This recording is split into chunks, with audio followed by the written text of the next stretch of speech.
Hey,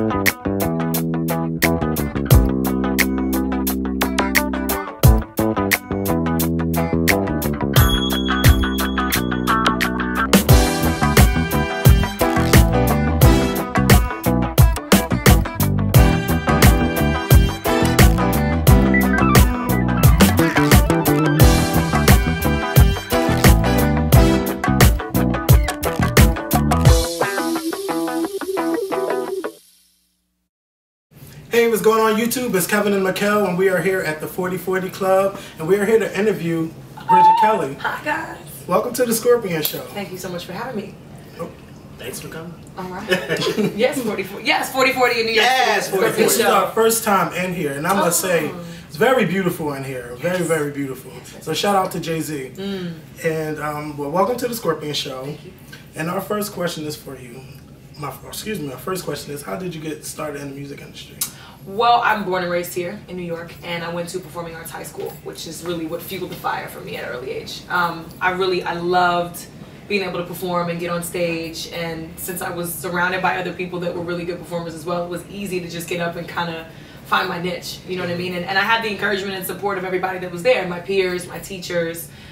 So that was really great. And then, you know, when I graduated high school, I went to auditions and castings and open mics and did Village Underground a lot, and really just kind of tried to get my bearings with just the underground music world, so to speak. And then a couple years into that, I was able to meet my manager, who still manages me today, Alaska, and he was interning at Def Jam with a girl that I went to high school with. And so, you know, we met, we linked up, started working on just random projects, recording in people's closets and basements all over the place, and recorded a demo, and eventually we were able to get it into the right hands. So how did you get signed to Rock Nation? Like, how did that come about?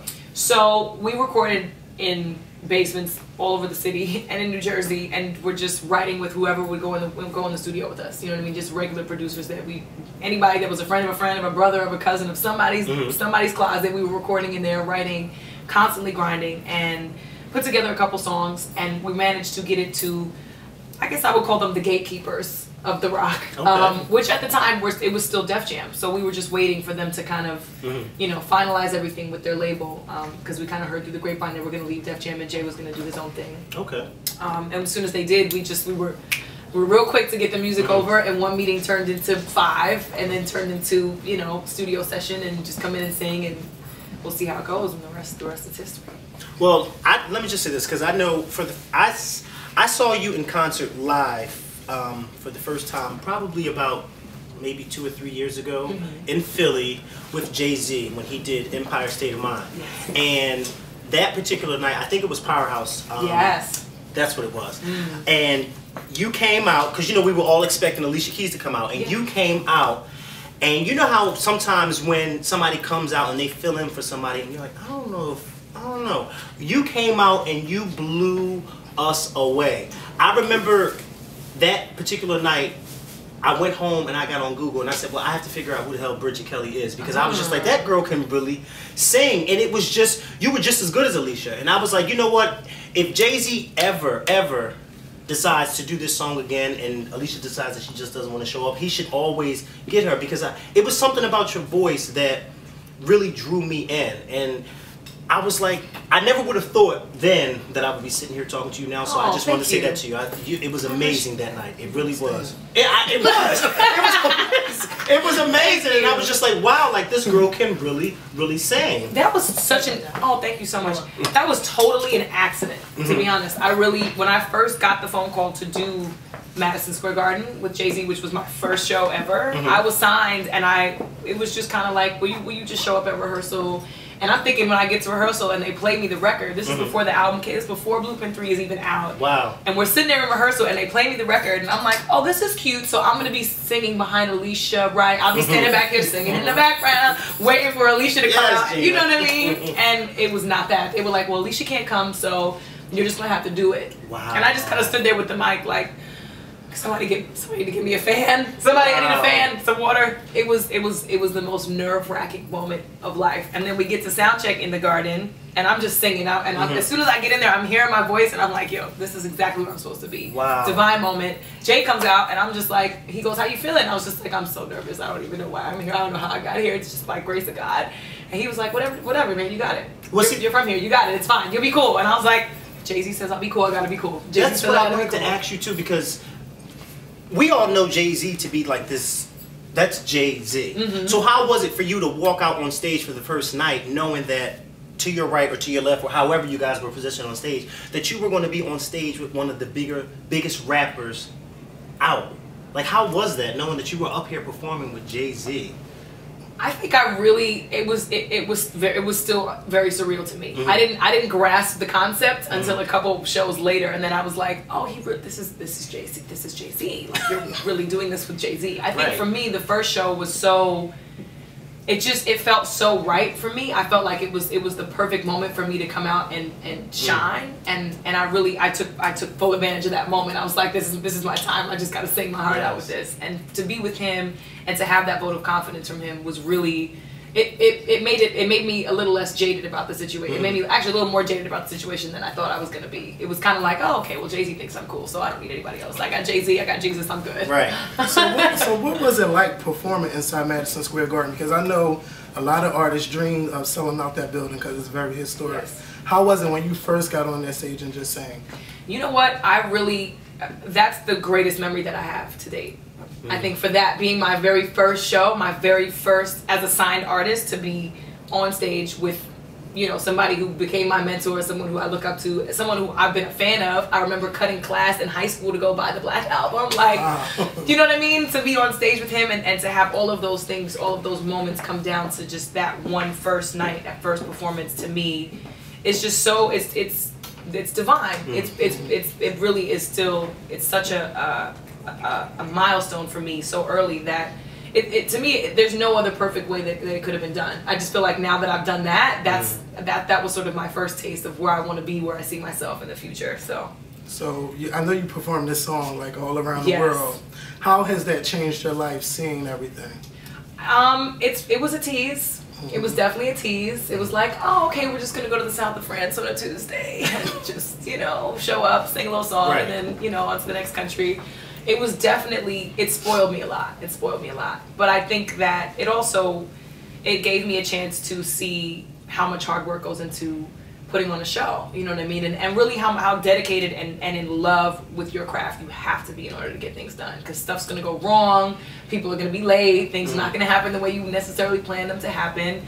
But there's so many things that are out of your control that you just have to adapt to in the moment. You know what I mean? And watching someone like Jay-Z be that close at hand to sort of get an inside look in behind the scenes with the production of the show and the band rehearsal and, people being sick. Jay got a cold. He got a cold.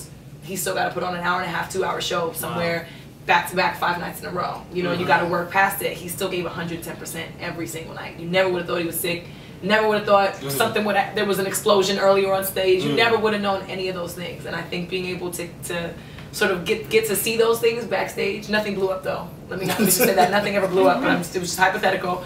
But just to be able to be a part of that large of a production on that type of scale so early, I think really prepared me for a lot of stuff that I can't control now, performing in front of 50 people. You know what I mean? And being able to maintain my professionalism throughout. So I know you work with Jay-Z on the performing side. Yes. How was Jay-Z as the mentor and boss? It's such a blessing to have an artist be the one who has so much say over what you do and how you're gonna sing and what you should sound like. And I mean, he's so compassionate about his own artistry. He's he's so in tune and sensitive to what other artists think and how they feel. And I think that's probably been the silver lining for me throughout the entire recording process. Because it's hard. I think when you first get signed as an artist, you think, okay, I'm signed. I'm going to make an album next week, and then I'm going to be a millionaire next month. I'm going to be on the private jet in 3 months, and everything is going to be this big, beautiful dream come true, And I think he really taught me a lot about patience and really taking the time to master your craft and not jumping the gun. I think a lot of times people are, top 40 #1 chasers, and you don't really make a full body of work. You don't really take the time to figure out who you are as an artist and what you want to sound like. Because when I first started, I wanted to do a crazy rock album. I went through a bad breakup, and I was like, I'm gonna make angry girl music. We're gonna set everybody on fire. We're just gonna hate everybody and be a rock band. And then as I got more in touch with my feelings and really had the chance to go in the studio, Jay was like, listen, pipe down, relax, figure out who you are first. Let's get this album right. Like, get in touch with who you are, and let's really hone in on what you want to say. And for me, for him to have that much respect for how I felt and what I wanted to say as my label head was probably the most just unconventional approach I've ever seen. You know what I mean? A lot of times labels are like, okay, well, we're just gonna figure out if it's good. We cut the check. If it sucks, we don't put you out, and then, you know, we'll figure it out from there. With Jay, he was so hands-on that it fueled my fire to do it right. Yeah. Well, I'm glad you mentioned breakups, because I have to say this, and I know I'm kind of going a little over, but Special Delivery is like my song. Okay, good. Okay, so the other day I'm driving to work, and I'm listening to that song because I'm usually when I'm driving to work early in the morning, I'm listening to my gospel. But I know that's right.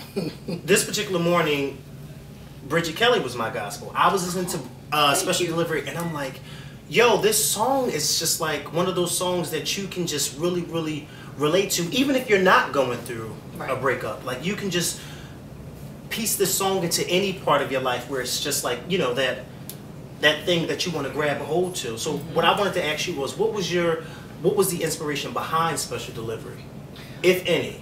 What was, like, how did you come about? Yeah, well, it had to be, because I mean those lyrics are crazy. But well, Special Delivery. Well, first and foremost, Cristal wrote Special Delivery, so shout out to her, because she absolutely wrote the hell out of that record, and she actually has penned 4 records on my project. Okay. And she helped me say a lot of things I didn't even know I wanted to say, which is a powerful thing when you go in with somebody new and you have to just kind of bare your soul, and you're just expecting that it may or may not come together the way that you want it to. And she just absolutely understood everything that I wanted to say from jump. But with Special Delivery in particular, that record spoke to me because I feel like I'm a really great communicator. I think I express myself very well in my speech, throughout my music, my performances. And I think with relationships, the biggest issue, I have a really tight-knit circle of girlfriends, the biggest issue that always comes up on our unofficial panels is communication and the breakdown of communication. So Special Delivery for me was about a relationship, of course, and the demise of it because there was such a breakdown of communication. But even just in daily relationships, even with friendships, it was a lot more soulful than the EP. And that's also because, you know, I really had to get in with my I had to get into my feelings. I really did, and I was good, bad, and ugly. It took me to a dark place, and I think I've grown a lot through making this album, and I'm happy I've taken my time with it. You know, I think that's what's taken so long, but it is going to be out this year. It will be out within the next, hopefully, 4 to 6 months. Okay. So how would you describe yourself as a music artist? Oh boy, that's a rough question. That's like circling the race question for me on the things. It's like African American, Asian, Islander, or other, and I'm like other. I got 5 things. They need to add a box that just says, "I'm just damn tired." You know of what? checking this out. I don't have one box. Right. Okay. I have about 5, but I think my sound it's R&B. It's really R&B, and I can say that it's blatantly R&B because at this point, R&B music for us, for our generation, is a little bit left. It's a little bit alternative. You know what I mean? Artists like Miguel, Frank Ocean, The Weeknd, even Drake have helped kind of pave the way to make it a lot of things, to make it really eclectic. And I think my sound has become a part of that new wave. So. Well, you know, a lot of times, well, I won't say a lot of times, but this generation, for the younger, a lot of folks that are coming up, they honestly don't know too much about the real R&B. Right. You know what I mean? Because R&B for a while had left the music scene. Yes. You know, where I think the Grammys had even cut out. They took away. They had the added category. Yeah, they had the added category. It was just like, where is R&B? You're hearing all these different type of new sounds coming up, and it was like, where are the R&B artists? And so, you mentioning Miguel and Frank Ocean and Luke James and yourself, it's like, it's good to see you all come back and remind us of what it is that we had before, because it's been a while since we've actually had real R&B artists on the radio. And it's cool again. And it's cool again. It's cool again. Because I know for a fact Miguel was definitely making it cool R&B again. was not, the last like 10 years, R&B, like classic R&B was not cool. Outside of Destiny's Child and Brandy, there was nothing else. There was nothing else. There was nothing else. And so I think, you know, we're getting back to some of the basic fundamentals of what makes music really good, which is just the genuine emotion that we all put into it. And the really cool thing about what's happening now is that we're all friends. Right. Which is kind of dope Right. when you think about it. Like, we're all really cool. You know what I mean? Elle Varner, me, Miguel, Luke James. I mean, we're all really, really close. And I think that type of camaraderie definitely separates our generation from, you know, the divas per se. You know what I mean? Yeah. We want to do tours together. You know, me and Ray Vaughn are talking about trying to get on the road and we're gonna figure something out. Like, you know, I think that type of synergy is really important now too. Now, you mentioned that you recorded over 100 songs for your album. Now, I know a lot of times we hear artists say that, you know, they record all these songs. Where do you find the time to record like over 100 songs? Like, how does that, and the process, how does that go? That's what we do. That's what we do. Like, when people ask me all the time, well, what is a day in the life like of Bridget Kelly? Like, for the most part, that's what we find time. It really, it takes like maybe 4 to 6 hours a day in the studio to cut a record, but it's never consecutive. It's never back to back to back to back, unless of course, you know, you're Beyonce and you can bang out 100 songs in 5 days if you want, you know. The rest of us, for the most part, are like one day here, one day there, one day here, one day there. It's hard. It's really hard. But I think a lot of times we cut all the records that come to us. You know what I mean? We cut whatever records that people are kind of like, well, this may sound kind of good, so give it a try, see if it's good. Otherwise, we go in the studio for the most part and we'll tailor things. So we'll go in with a writer and a producer, which is hard. A lot of artists don't do that anymore, which is there's very few artists that do. Beyonce does it, Alicia does it. They go in and they just like, okay, brainstorm. This is what I want things to sound like. This is what I want. Otherwise, sometimes, I mean, for me, I'm a new artist, so I take a lot of submissions. I write, but I'm for this project especially because it's the first project, I really was excited to take submissions because they were coming from Neo and The Dream. You know what I mean? I don't think it's anything wrong with that, whether you're a new artist or older artist, only because I feel as though it gives you a chance to have variety, like to work with different writers. Absolutely. You know what I mean? So I think that's always a good thing, especially for a new artist like yourself, and then you have Neo submitting songs to you. Like, that's amazing. How does that feel to have them want to write for you? It makes me want to sit on this couch and find a new job. Can I just be somebody's janitor or lunch lady? Because that makes me not what? I went in the studio with Neo and he wrote a song in 15 minutes. I sat there like, what am I doing here? Pinching my arm like, what am I doing here? This is too much. It was too much for me to handle. He's so talented that it just, it really, it's the most humbling feeling to have an artist.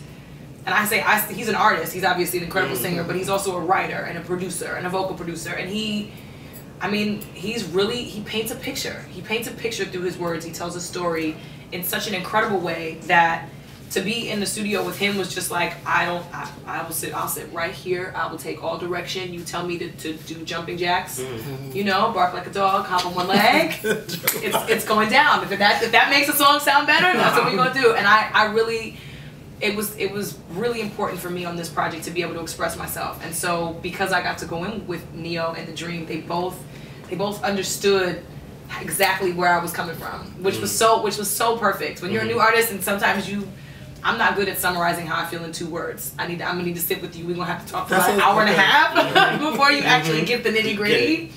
And with them, it was just like, it was clockwork. It just worked out so well. So to be in the studio with guys like that are passionate about what they do and are so damn good, there's no feeling like it. No feeling like I have a question because on your EP, Thinking About Forever, written by Frank Ocean. How did he get that song back? He leaked his version. He leaked his demo before we even had a chance to discuss what we were going to do with the record. I had a writing camp, and he was the first person that I was able to work with in the writing camp. And that song was literally the first day, and everyone was so excited, like, oh my God, this record is incredible. And I cut it, and he was seemingly very happy with it. And then he, I guess down the line, maybe a month or so later, decided he was really attached to it. And before we had a chance to kind of figure out what we could do, he put his version out online. So it kind of it's sucky, but I'm an artist, and there are records that I've cut that I'm attached to, that I know that there's sentimental value in, and I can't knock him for. Well, yeah, and it's understandable too, because what I was going to say is both versions, yours and his, are great versions. The song itself is an incredible incredible song. Great song. versions. And so I was talking to one of my friends about it, and I said the same thing to her. I said, you know, sometimes when people are attached to certain things, it's kind of hard to let him go. It's almost like when you're taking your child to daycare for the first time. And you're like, I don't really want to leave my child. And then some parents turn around, they're like, well, I'm gonna take my child back home just for one more day. Right. You know what I mean? So I get it. But I think both of your versions are amazing. It really is. I'm happy. I think the song really took on a life of its own. I mean, there's been a million people have done covers of it. So to me, that was the point anyway. Yeah. That's why I make music anyway, is for it to be heard and for people to love it. So that song has sort of skyrocketed. So I'm happy for the record. And my producer Shay Taylor did the music, so that was even more of a plus. You know what I mean? To see him shine as well was really dope. Well, I was going to ask you, do you have like any dream collaborations that you'd like to do in the future? Dream collaborations. Like any artist you like really want to work with? I really want to work with John Mayer. I would love to do that on my next project. I never expected that. What is it about John Mayer? His lyrics to me are incredibly poetic and abstract, and he just is so gritty with the guitar. Like I just think there's so many different facets to his artistry that I think would be kind of dope. You know, to go in with him and do something really fly. If I could have a dream collaboration, if I could get Quincy Jones in with John Mayer, that would be great. That would probably be my ideal musical mix-up. Yeah.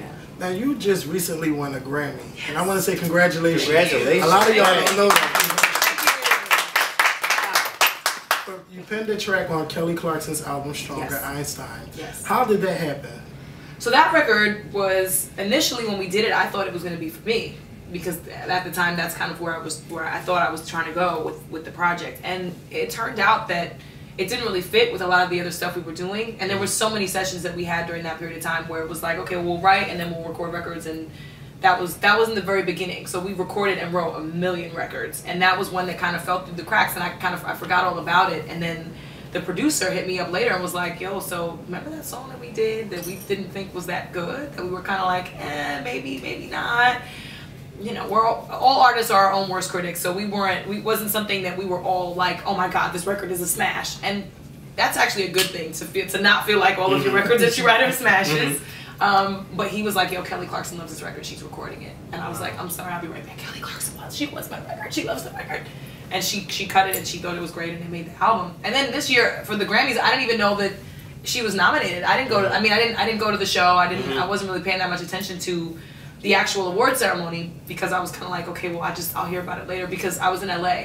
So in LA, there's no live taping. Yeah, so it tapes like 3 hours after it's actually happening. So I was like, I can't even really watch the show anyway, so I'm just gonna sit here and relax. My manager called me and was like, you might want to sit down, because you just won. They're gonna send you a plaque, they're gonna send you a certificate. And I was like, I gotta call my mom. Where's my call my mom? And she was so excited. It was really so unexpected. But sometimes those blessings that come at the most random time, and you don't see it come in, are the most fulfilling. So I was really excited about it. So did you go out and celebrate? Absolutely. You found out? That's what I was. Definitely went out and celebrated. Turns all the way up.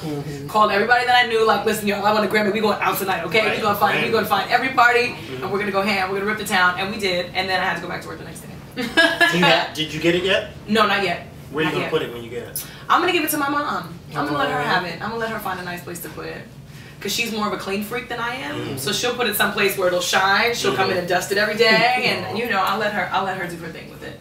Now that you won the Grammy, yes, do you feel pressure into, continue to make your songs better? Do you feel pressure? Absolutely. I think more than anything, it reinstated my idea about being a writer. I think because we've been so busy on promo tours and radio runs and just being all over the place, I haven't really taken a lot of time to sit down and write. I haven't really sat down and written a full song all the way through in like a year. Maybe longer than that. It might actually be over a year. It might have been maybe like 2 years that I've really actually sat down and completely written a full song out and been like, I got music, we gotta cut this.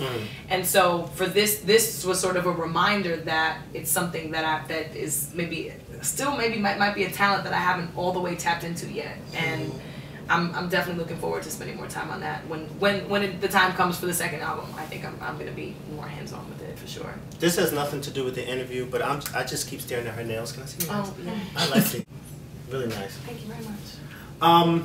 You have a show tonight. I do. At the Green Room. You excited? Yes, I love it. I love performing. And it's New York, so it's my hometown. So anytime I get a chance to be on the stage here, it's always a good time. Do you live here in New York? Wow. I want to move here so bad. I want to move here so bad because it's expensive. Yeah, he doesn't. I don't want to live here. Why? He doesn't want to live here. How would you not want to live? Everybody wants to live in New York. Because when I go to Atlanta, actually no. I just love Atlanta. I just love Atlanta. Okay. I've been there maybe like 30 times. Whenever I want to take a break from the Skorpion show, I go down to Atlanta because I love the people there. I love everything about the atmosphere. Oh, of course, the food. Southern. Oh my God. The food. That's one want place now, I'm like, I love it. I love Atlanta. Give me the food. Yes. Yeah. So maybe one day I'll come to New York, but Atlanta. It's looking like Atlanta. Well, yeah. Man, you may just. Hello, we might just be posted up. All right. We could do an Atlanta series of the Skorpion show. I feel like we could definitely set that up. Atlanta needs the Skorpion show. Yes. The world needs the Skorpion show. The world needs the Skorpion show. So, do you have a release date for your album, or is it still? I don't, and I every time I think that I'm gonna be like, oh my God, yeah, it's gonna be right. It's the June 1st. Every time I say that, it gets pushed back and it gets jinxed. So I'm just gonna say end of the summer. Do you have a title? Mm-mm. No, not even that. Not even that. I know it's terrible. I told you it takes a lot for me to have to summarize things. They were like, the title for your album has to be 1 to 3 words. I was like, damn, I have a hard enough time. I have a hard enough time trying to get my life into 140 characters on Twitter, and we're talking about 1 to 3 words for a title for the album. Right. Huh? All that heartache is 3 words. We're gonna try. We're gonna try. We're working on it. It's a work in progress. Okay. Well, where can our viewers and your fans reach you on social media? So you can follow me on Twitter. It's @TheyCallMeBK. Instagram is Eyes of BK. Facebook Bridget Kelly. I think there's a couple. I have a regular page and a music page, but I operate both, so either or. And BridgetKelly.com. If you don't have the Every Girl EP yet, it's still free. Yes, it's still free online. BridgetKelly.com. Also RockNation.com. And that's about it. And that's where all my tours. That's where my tour schedule is also. Okay. So I'm sort of on and off dates. I'm doing a bunch of stuff with Dawn for the Golden Heart tour, which is a lot of fun. Her and I have been having a blast. I was opening for Brandy. Yeah, how was that like opening for Brandy? Oh my God. You know, we just had Brandy on the show. Yes. She's. Let's just say every time she debuts a new song that's on the road, because she's been switching up the set list a little bit. I'm kind of like, if you do anything else from Full Moon, I may fall out. I might fall out. Right. FYI. I've been a Brandy fan since I was 8, 9 years old when she first came out. So to be on the road with her and to have her actually ask me to be on the road. I'm like, I have no words. I'll be anywhere you need me to be. If you need me to sing Mary Had a Little Lamb on that stage, ma'am, I'll be up there singing it, okay? We had her on our show twice, and I remember the first time we had her on the show, I just had to point out to her, like, you're a legend. Like, You're Brandy. It's different because she's so down to earth that you don't even think about it. You don't think sitting about there and you're talking to her like, hey girl, and in actuality it's like, yo, you're Brandy. I grew up on you. Mo to the E to the, you're Brandy. Like, we've loved you forever. Like, that's how I feel. Right. I'm a diehard Brandy fan. So to be on the road with her is dream come true. Yeah. Well, I want to say thank you for coming on the Skorpion show. Thank you for having me. And we have to have you on when your album drops. Oh yes, we absolutely will. We're gonna have a party. It might actually be back here in 4040. We might actually lose you to Atlanta, but you're gonna come back. Right. You're gonna come back before to 4040 for the album release. I keep telling them just because I live in Atlanta don't mean I can't fly somewhere and record and do a show. I tell people the same thing. Just because I'm in New York don't mean I can't fly nowhere and do a show. Well, I just want to say thank you. I can't thank you enough for Special Delivery. Oh, that is my song. Thank you for having that on your morning playlist. Right. You just slid it right in between. Mind you, the gospel playlist. Like the girl, I didn't listen to the gospel that day. I was listening to that song. That is the gospel. That was the gospel that morning. Yes. And I was just like, it was just something about that particular morning where I was like, I have to play the song. And then you know how when you play a song, and then you're like, okay, well I have to listen to it again. And before I knew it, I had listened to it 3 times, and I was pulling into the garage at work, and I was just like, damn, I didn't listen to this song 3 times on my way to work. Like, it was just like, I love that song. And I just, every time we get these moments where we get to interview certain artists that just put out good music, I always find myself having to stand out and say thank you, because a lot of fans don't get a chance to personally thank an artist. So for me, it's like, if I have you in front of me, I better thank you, because no telling when's the next time I'm going to see you. Well, you're going to see me in a couple months, but I just so thank when the show tonight, the album comes out, we're friends now, so y'all really have no choice. You're going to see me again. Yes. It's definitely going to happen. The Skorpion show is going to be friends with Bridget Kelly. Yes. Well, thank you so much, Bridget. Thank you. Thank you so much for having me, for real.